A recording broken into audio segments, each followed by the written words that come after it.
Zeus had a fantastic game on the Gnar, was able to pick Duckdom repeatedly.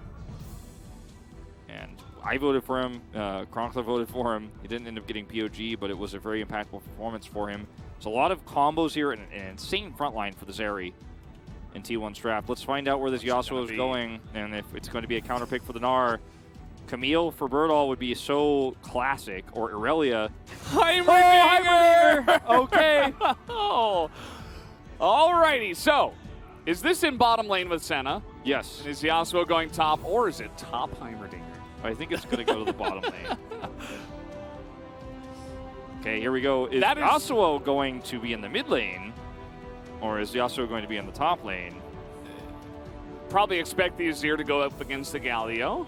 Yeah, that's my expectation, considering how much extra power the Azir has with the range and the poke into this melee champion, the Galio. This is But crazy. it is going to be Yasuo mid, it looks like, unless we have a swamp bug. They're pulling this out right now. We will... in Game 5. I mean, I can see people locking in runes. This is real. This T1, that's when the real craziness starts. Here we go, guys. Silver Scrapes. Let's jump onto the Rift.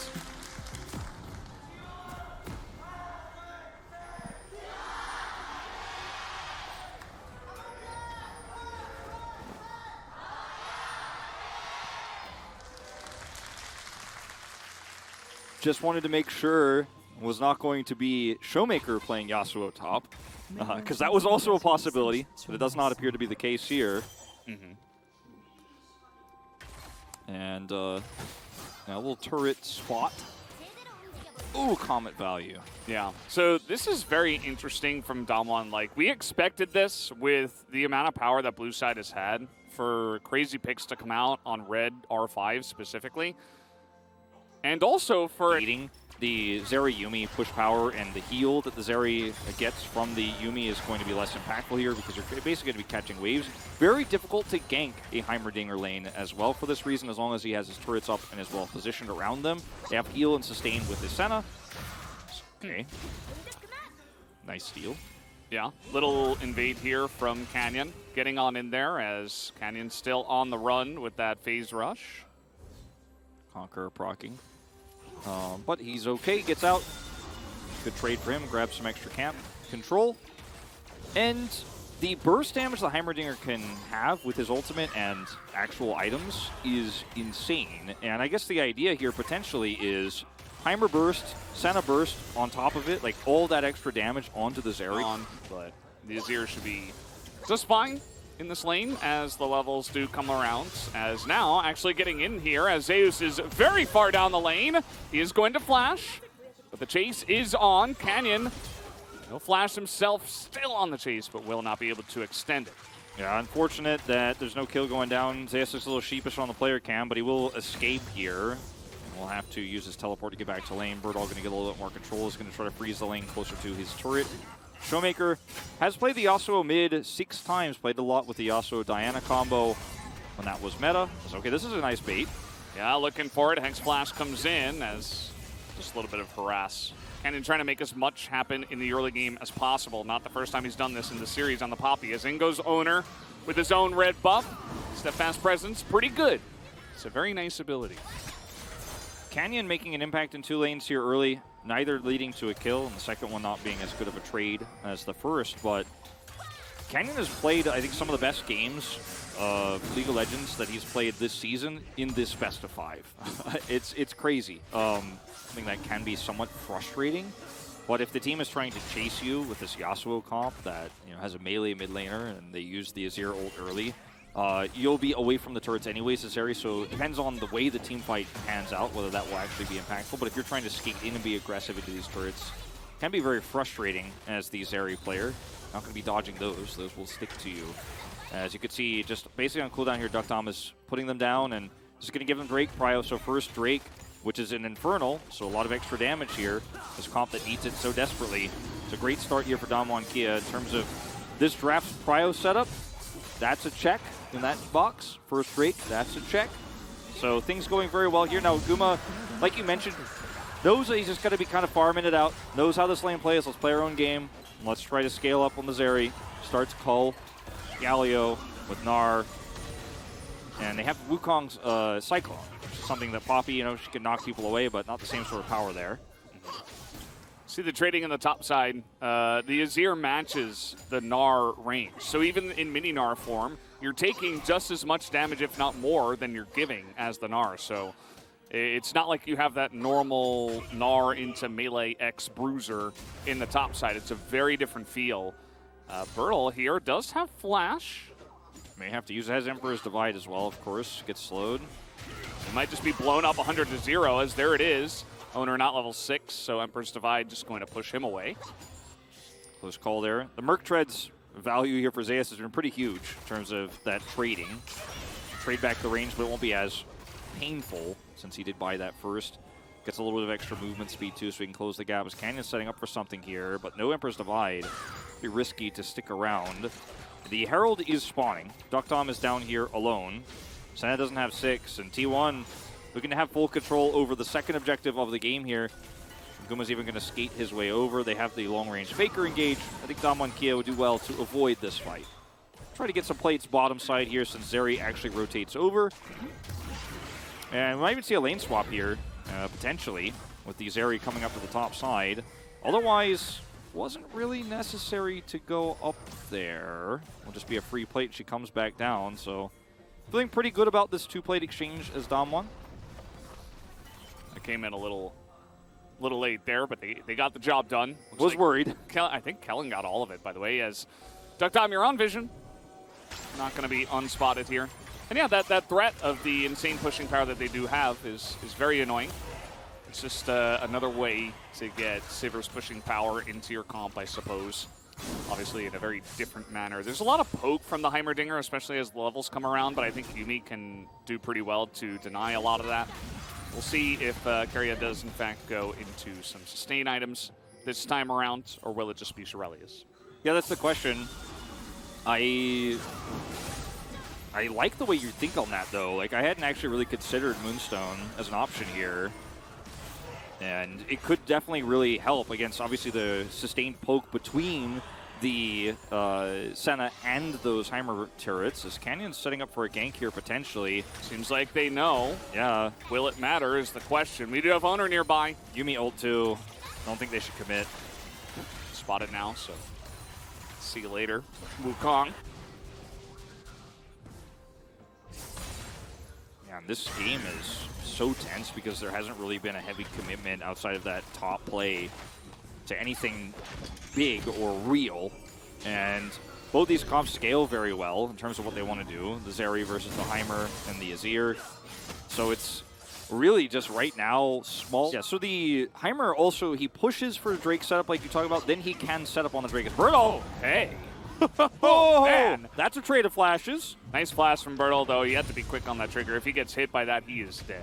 That was an insanely quick reaction from him, and if you guys are falling asleep in this lull state, maybe that'll wake you up a little bit. Going to be a TP coming through here after that exchange. Zeus is laying this out so beautifully. And we do see Faker coming over. We do have that swap for Guma mid. They're going to drop the Herald to try to give him some plates here, and this is perfectly timed to set up for Bryo. On this Drake, no turret set up here whatsoever for Duckdom. TP in from Duckdom. He has a Leandries now already. So this poke is going to begin coming out.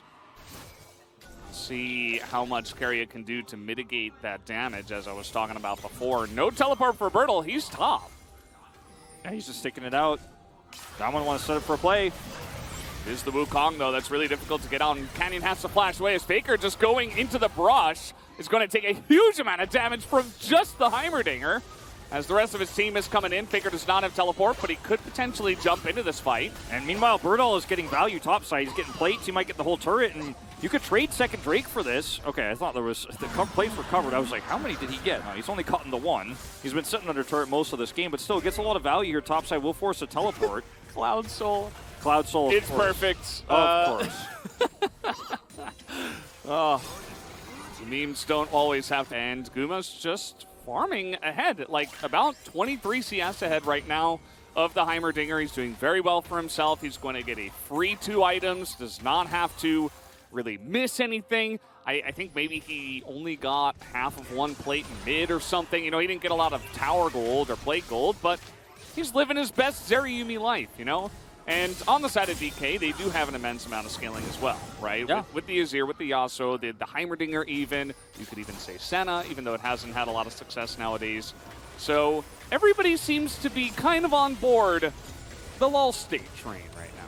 Certainly does look that way.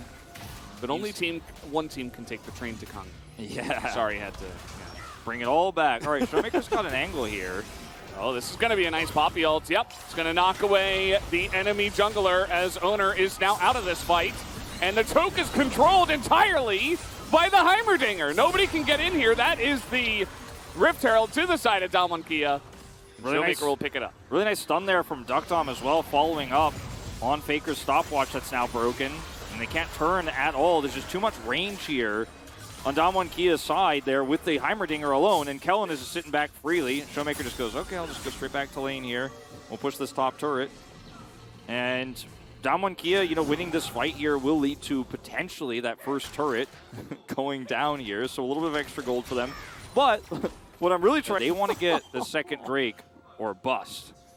Yeah, that's a massive advantage. You know, stopwatch memes aside, like they are going to make sure that the Cloud Drake will be theirs. And it is just a Cloud Drake. It's not the biggest deal in the world. You see that T1, Zeus is going top. He doesn't have TP. They're just letting this one go. It's probably the right call. Zeriyumi believe, essentially. Just hold on tight to the Zeriyumi carry bus. And everybody else is kind of just supporting them. Yeah, and this is definitely a fine line of thinking, especially considering Damwon have better setup prio for this. Like, they cannot really lose the fight. So T1 would be just ramming their heads against the wall on a solo Cloud. It's not even soul point. Let it go. Okay, so Zeus is mini-Gnar, but it still looks like T1 are grouping up at least for the defense. Look at the turret, though. It's going to be the defense. Yeah, they can't actually find an angle here. I mean, the setup here is so obnoxious with the Heimerdinger. Umbral Glaive is up for Kellen. Yeah. And he didn't rush that. Like, it wasn't a huge lead he had or anything like that. You know, sometimes we see it faster, but it can be very oppressive in terms of vision control. You can see on the bottom side of the map, they've got that in spades. Shurelya's, by the way, the events will pick up here for Keria. So, I mean, your Zeri's going to be really fast. Also good for the Galio. Ghosts and Shurelya's. Yeah, and the Galio and the Wukong and the Gnar. Like, it's good. And, I mean, you already have sustain, right, against the amount of poke that they do have. So it really just depends on how Damwon play these fights and how slowly they're able to whittle away at T1's health bars, because T1 does have so much hard engage that it's very difficult for Damwon to do it. But I'm like, well, it's Heimerdinger, you know, and Poppy and Azir, so it's like difficult, but it's not impossible. It's kind of realistic, you know. It feels like an unstoppable force versus an immovable object kind of situation. T1 being the unstoppable force with Azeri behind it, and Damwon being the immovable object with these turrets, the Senna heals, Yasuo engage, or rather, walls, Yasuo steadfast presence, exactly. Emperor's Divide. They actually have all the walls. Yeah, it's pretty crazy when you look at like how these two comps collide, and having that extra vision control and faster setup on objectives makes it harder for T1. So T1 will have to probably make some aggressive plays here in this mid game to control vision or get to these objectives first. The Baron spawns in 40 seconds here, but it's Azeri on 1.5 items. You know, she's not going to be killing that one too fast. Don't think you can start that one up. And Damwon just playing more around bottom side here, where they know their Drakes are going to be their win condition for the moment. Yeah, I mean, they're totally fine to just stack Cloud Drakes. You know, they're not amazing, but they're not bad. You know, if you can just get them for free, it's still good, right? It's still going to be nice. And what was that matchup that we had? It was Damwon against Fred and Breon, right? Where we went to 34 minutes without a first blood. We're getting there.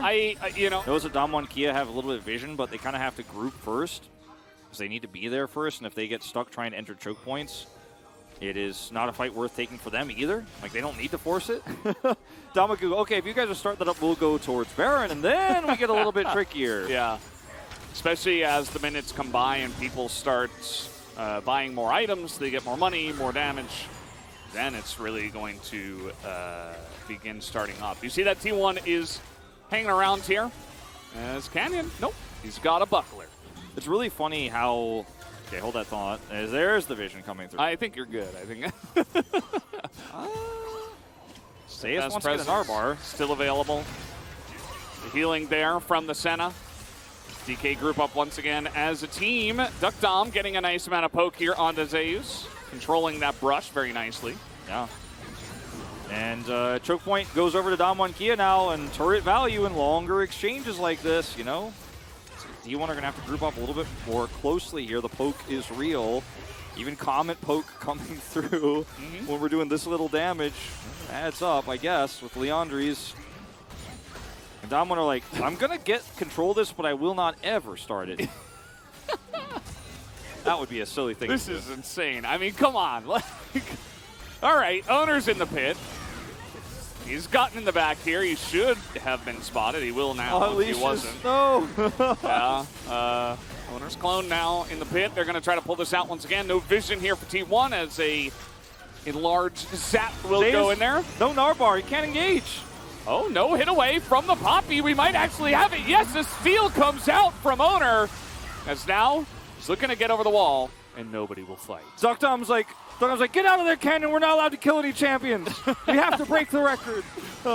24 minutes now, no kills. And that is the power of Cloud Soul. what I was going to say before that slowly broke out, and I didn't want to go on to the point, was it's kind of funny how the changes to Drake's and the happy little accident. Yeah.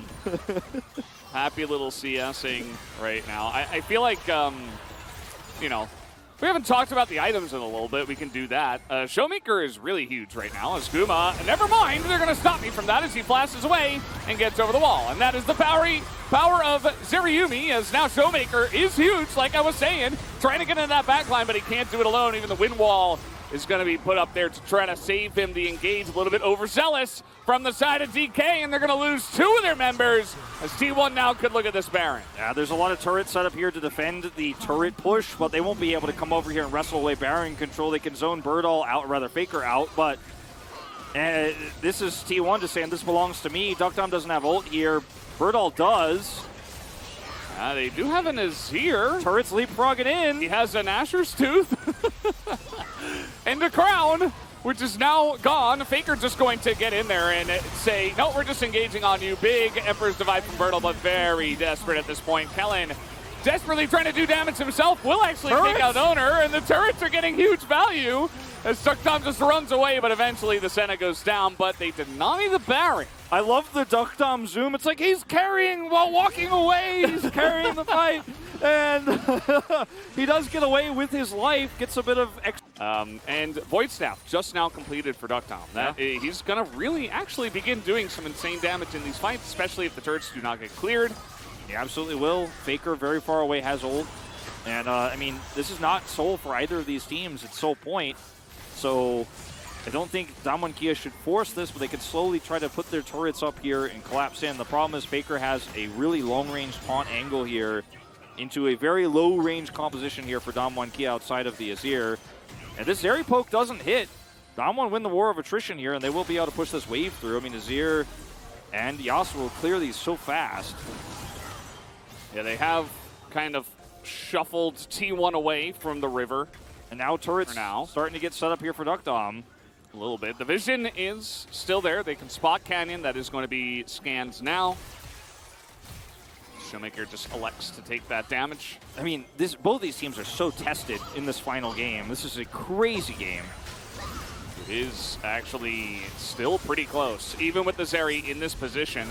Could definitely just have another Zeri montage highlight reel. As the crown is broken, Zay's looking for the Zerelius is in, and he knocks him into the wall. Birdall is just 100-0'd immediately before the fight even truly breaks out. No more Azir. Beautifully played from him, even with the Emperor's Divide, and T1 will take the Soul Point here of the Drake. Now Damwon Kia not able to contest this. Duckdom will do a little bit of damage to passerbys. Could they try to trade it for Baron? I don't think so. T1 have vision here. They don't have a fast enough group up, and with the mid push coming through, the turret in mid is also now under threat. Duckdom says, no, it's not. Look at my turrets. But T1 just makes sure there's no way to rotate over without a huge cost to Damwon Kia.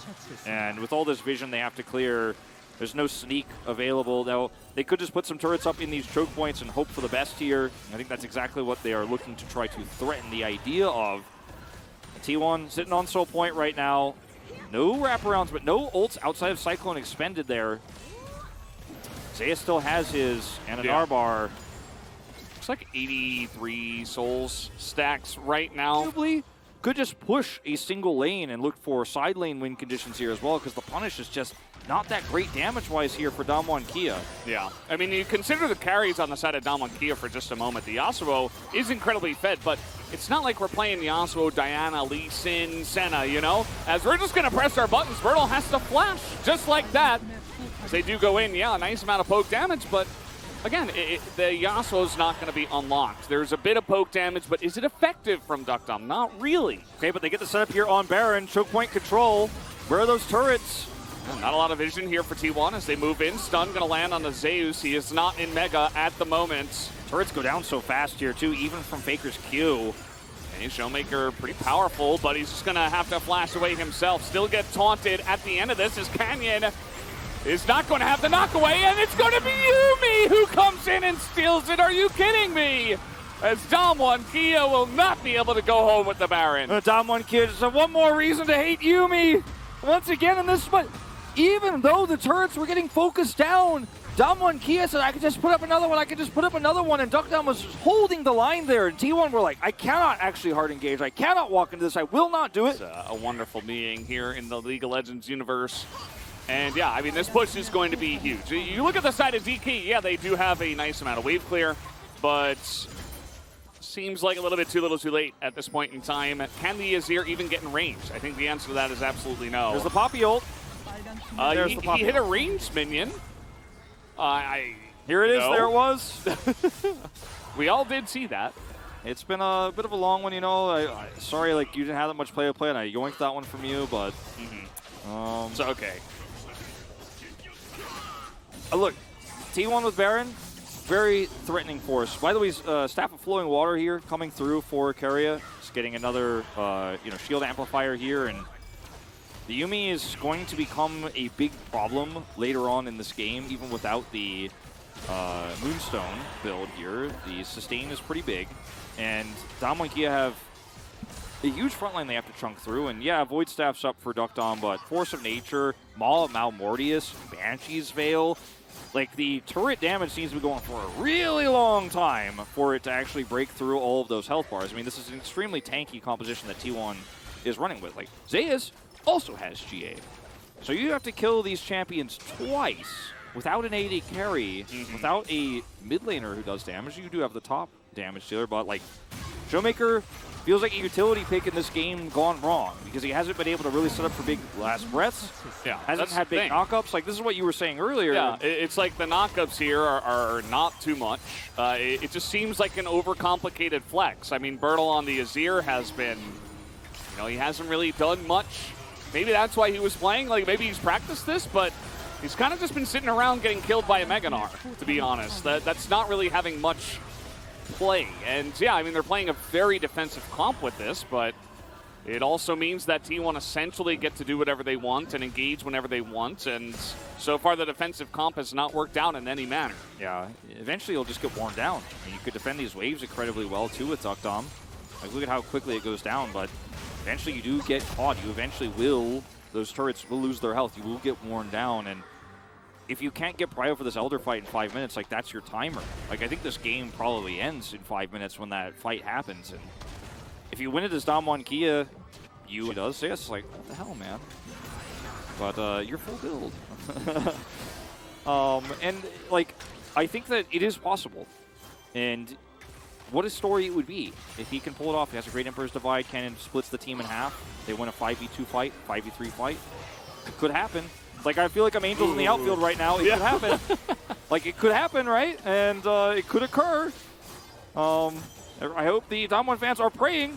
I don't think, even if an Angel comes behind Showmaker's like, get the hell away from me. Like, I'm one of the best League of Legends players in the world. No Angels up there are going to be telling me how to play this game. But, I mean, Baron is being taken. T1 are just like, I have all the vision you guys can't approach. Elder's not for 230. Guess what the timer on Baron is? 230 going to coming through here, and that's going to be them having prio for Elder. Look at the timing of this. It's just so great for them. Baron's free. I mean, Damwon Kia knew this was happening. They know they can't get into the pit right now. They're just not going to do it. They're just going to hold up the wall and say, do not come through into our base. Birdall and crew are just going to say, Barons for 3. You're going to have the extra buffer of time for that Elder Drake, but we have to somehow just defend this and hope we don't lose any inhibs. That's you're putting all your hopes and dreams on. I don't think that's going to happen. I think T1, they're just going to, they have so many ways. They have so many front lines too. Like their comp is very well balanced. They have so many ways to poke as well. So DK at the end of the day, I mean, they're essentially saying, we are going to fight on the Nexus and only the Nexus. Because Elder Drake is kind of a dream for them right now, unless they have to run through, you know, I mean, I guess I should say they did set up some vision around the Drake. So maybe that will be their last stand instead. I mean, the problem is, like, T1 will just be able to kite this back, and I don't see any world where Damwon Kia can consistently protect all 3 of their inhibitors. They have a lot of wave clear. So maybe it does happen. Your TP coming through from Faker, and I mean, they lost 1. I meant to say the other 2 that are left. I think they're going to have at least 2 inhibs down here. There's a ping onto the ward behind T1, but I don't... I mean, who flanks? Who flanks? Showmaker, but like I don't think that's going to really do anything at this point. I'm going to turn on him and kill him probably. Maybe. You could try to burst down the Meganar, but... Yeah, it doesn't even look like DK want to fight over this Elder Drake. I mean, well, what do they do if they don't fight over it? They eventually just lose the game. They're like hoping to take a fight on Nexus turrets. Maybe they'll, okay. Well, it does have a lot of health. I'm not optimistic for their chances here, but they're going to try to force it. Forgive me for not really believing this, but let's see. I mean, they've gotten in as Kellen basically dies. He's basically not in the fight. He's going to try to heal this one up as Faker's just pushing mid. He is going to join his team eventually as now we do have the Zeri. Take a look at Guma on the top side. They're not able to get this. It is the Azir who picks it up, but who cares? The Zeri lives. And 5 members of T1 will live as well, and that's going to do it. T1 are going to the Summer LCK Finals. It was Damwon Kia who prevented the reverse sweep from KT Rolster, but they will have their reverse sweep prevented by T1 here in this 5th and final game. T1, they built a draft that's around the Zeri. They draft more standard here, and they prevent the reverse sweep. Calm and collected under high pressure here in the 5th game against top Azir. And the Heimerdinger that Duckdom pulls out in the final game. Just insane composure from T1. No